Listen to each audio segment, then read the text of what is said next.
பிஎஸ்பிங்கிற ஒரு கட்சி தேசிய அளவில் பாஜகவுடைய பி டீமாக மட்டும் கிடையாது, பாஜகவின் ஒரு அங்கமாகவே ஆகிருச்சு. உத்தரப்பிரதேசத்தில் ஏன் பிஎஸ்பிக்கு டெபாசிட் போச்சு, ஏன் வந்து காங்கிரஸ் எஸ்பி கூட்டணி ஜெயிச்சுது?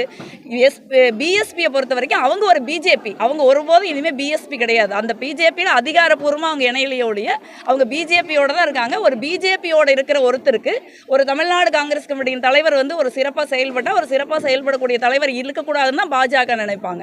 என்னை பொறுத்த வரைக்கும் அண்ணன் திருமாவளவன் அவர்கள் முன்னெடுத்திருக்கிற மது ஒழிப்பு மாநாடுங்கிறது வந்து ஒரு நல்ல முயற்சின்னு தான் நான் நினைக்கிறேன். ஏன்னா ஒரு பொதுவாகவே வந்து ஒரு மது போதைப் பொருட்கள் இதுக்கான பழக்கம் வந்து இந்தியாவில் வந்து ரொம்ப அதிகரிச்சுட்டு வருது. அப்போ வந்து ஒரு அரசியல் கட்சி அதை வந்து ஒரு முயற்சியாக முன்னெடுத்து ஒரு சமூகத்தில் அதை ஒரு விவாதமாக ஆக்கி முதலமைச்சர் உட்பட அனைவரையும் சந்தித்து அதற்கு ஒரு கருத்தை திரட்டி அதை பண்ணுறது ஒரு நல்ல விஷயம் தான்.